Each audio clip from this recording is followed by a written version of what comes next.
നമസ്കാരമുണ്ട്. അതെ, നമ്മളിന്ന് ഉണ്ടാക്കാൻ പോകണമെന്ന് അറിയോ? ഒരു അറബിക് ഫുഡാണ്. അറബിക് ഫുഡ് എന്ന് പറഞ്ഞാൽ നമ്മളൊരു കൂസ എന്ന് പറഞ്ഞൊരു വെജിറ്റബിൾ ഉണ്ട്. ആ വെജിറ്റബിളിൻ്റെ ഉള്ളിൽ നമ്മൾ കുറച്ച് മീറ്റും റൈസും ഒക്കെ മിക്സ് ചെയ്തിട്ട് നമ്മൾ വേവിച്ചെടുക്കുന്നതാണ്. അപ്പോൾ നമുക്ക് ഉണ്ടാക്കുന്നത് ഞാൻ എങ്ങനെ കാണിച്ചു തരാം കേട്ടോ. കുറച്ച് റിസ്ക്കിയാണ്, നമുക്കൊന്ന് ട്രൈ ചെയ്ത് നോക്കാം അല്ലേ. നമുക്കൊന്ന് ഉണ്ടാക്കി നോക്കാം. അപ്പോൾ നമ്മുടെ കൂസ എന്നുള്ള വെജിറ്റബിളേ ഞാൻ ഒന്ന് കാണിച്ചു തരാം കേട്ടോ. എന്താണ് നമ്മുടെ കൂസ എന്നുള്ള വെജിറ്റബിൾ? ഇതാണ് കൂസ. ഓക്കെ. അപ്പോൾ നമ്മൾ ഇതിൻ്റെ കൂടെ കുറച്ച് നമ്മൾ ക്യാപ്സിക്കവും നമ്മുടെ വഴുതനങ്ങയൊക്കെ ഇല്ലേ, നമ്മുടെ നാട്ടിൽ നമുക്ക് വഴുതനങ്ങ കിട്ടും, വഴുതനങ്ങയും ഒക്കെ നമുക്ക് നിറയ്ക്കാം. അപ്പോൾ നമുക്കിത് എങ്ങനെ ചെയ്യണമെന്ന് ഞാൻ കാണിച്ചു തരാം.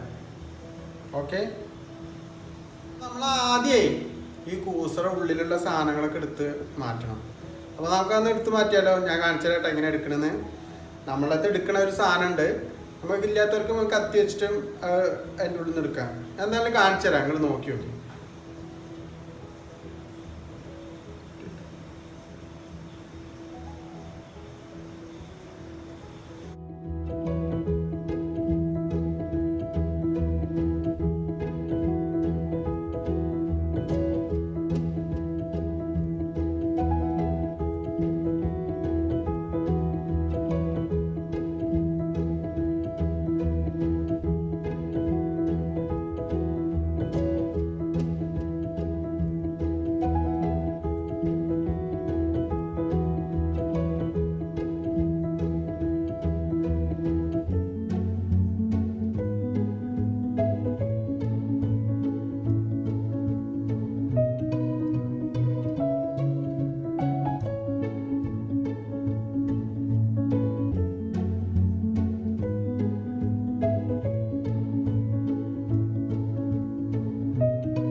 അപ്പോൾ നമ്മുടെ കൂസയുടെ ഉള്ളിലത്തെ സാധനങ്ങൾ നമ്മൾ എടുത്ത് മാറ്റിയിട്ടുണ്ട് കേട്ടോ.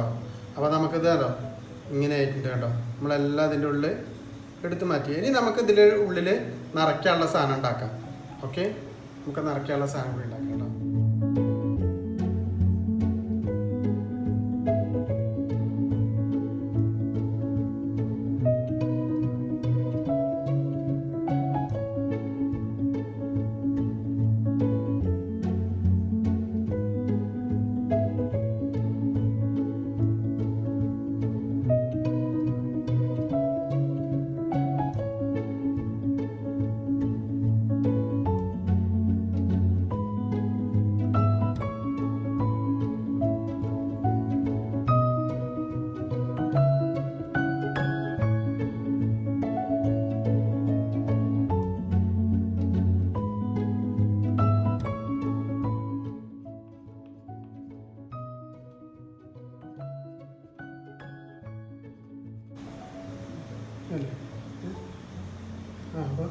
അപ്പോൾ നമ്മുടെ ബീഫ് നമ്മൾ ചെറു പൊടിയായിട്ട് അരിയണം കേട്ടോ. കാരണം എന്താ വെച്ചാൽ അങ്ങനെ ആകുമ്പോഴേ നമുക്ക് അതിൻ്റെ ഉള്ളിൽ ഫില്ല് ചെയ്യാൻ പറ്റുന്നുണ്ട്. അത്രയും ചെറിയ പീസുകളാണ്.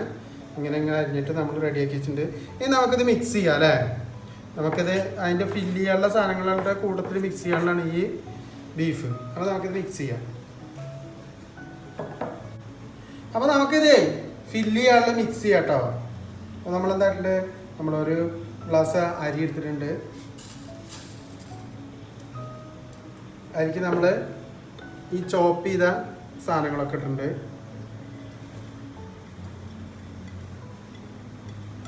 അരിക്ക് നമ്മളെ ഇതാക്കി വെച്ച ബീഫില്ലേ,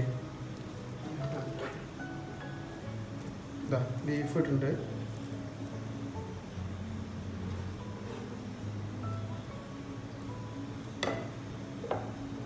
ഇനി നമ്മളിതിലേക്ക് എന്താണ് ഒരു കുറച്ച് നമുക്ക് ഗരം മസാല ഇട്ട് കൊടുക്കാം.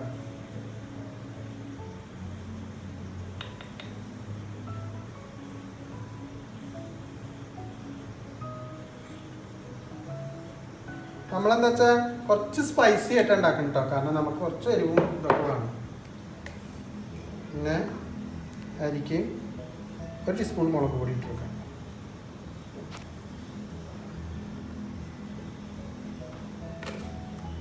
പിന്നെ നമ്മൾ ആവശ്യത്തിന് ഉപ്പും.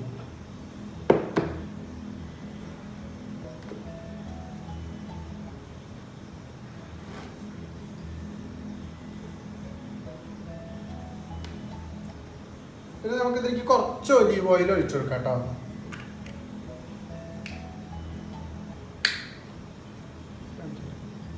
കേട്ടോ, ഒലീവ് ഓയിൽ നമുക്ക് കുറച്ച് ഒഴിച്ചു കൊടുക്കണം.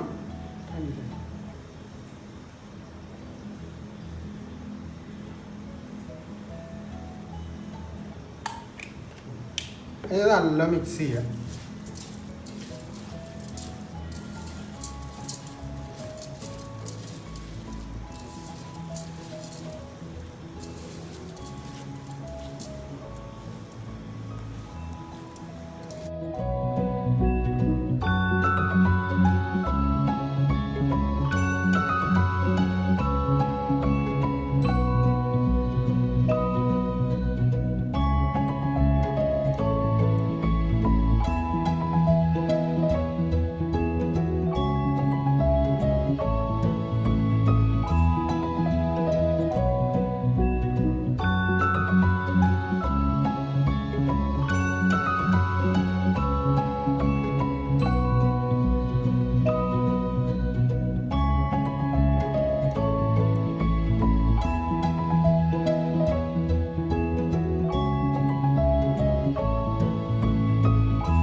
അപ്പോൾ നമ്മൾ ഇത് മുഴുവൻ നിറച്ച് വെച്ചിട്ടുണ്ട് കേട്ടോ. കണ്ടോ, നമ്മളിങ്ങനെ നിറച്ച് ഫില്ലാക്കി വെച്ചിട്ടുണ്ട്.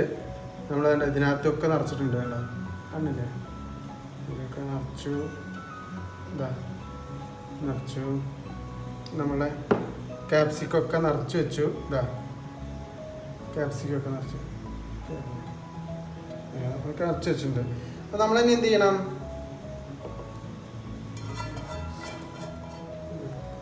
അപ്പോൾ നമ്മളിനി അടുത്ത് എന്താ ചെയ്യാൻ പഠിച്ചാൽ ഈ തക്കാളി നമ്മൾ നൈസായിട്ട് അരിഞ്ഞിട്ട് നമ്മുടെ പാത്രത്തിൻ്റെ അടിയിൽ വെക്കണം. ഞാൻ കാണിച്ചത് എങ്ങനെയാണ്.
നിറച്ചത് റെഡി ആയിട്ടുണ്ട്. അപ്പോൾ നമുക്കൊന്ന് കഴിച്ച് നോക്കിയാലോ?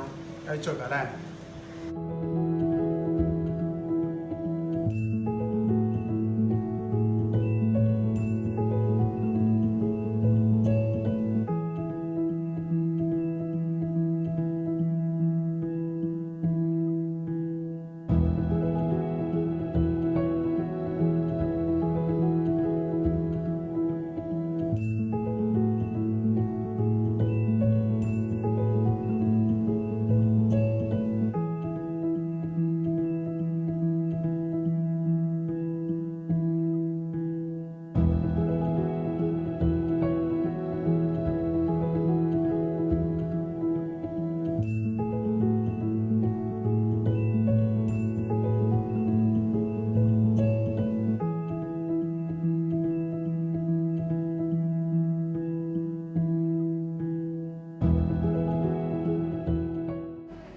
അതെ, അടിപൊളിയായിട്ടുണ്ട് കേട്ടോ. കാരണം എന്താ വെച്ചാൽ ഇതിൻ്റെ ഒരു ആ ക്യാപ്സിക്കത്തിൻ്റെയും ആ റൈസിൻ്റെയും ഇതിൻ്റെയും ഫ്ലേവർ വന്നപ്പോഴേ നല്ല അടിപൊളി ടേസ്റ്റ് ആയിട്ടുണ്ട്. എന്തായാലും നിങ്ങളൊന്ന് ഉണ്ടാക്കി നോക്കണം കേട്ടോ. ഒന്നാമത്തെ ഈ ക്യാപ്സിക്കവും ആ റൈസും അതിൻ്റെ പിന്നെ നമ്മളെ ആ സോസ് ഉണ്ടല്ലോ, അത് നമ്മൾ വെവിച്ച വെള്ളം ഇല്ലേ, അതാണ് നമ്മൾ സോസായിട്ട് ഉപയോഗിക്കുന്നത്. ആ ഗ്രേവിയും കൂടി ഇതിൽ മിക്സ് ചെയ്ത് കഴിക്കുമ്പോൾ സൂപ്പർ ടേസ്റ്റ്.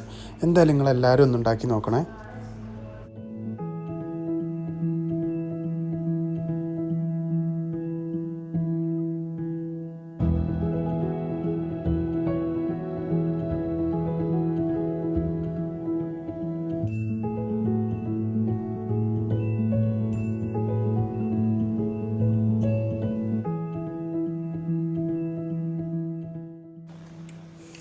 വേറൊരു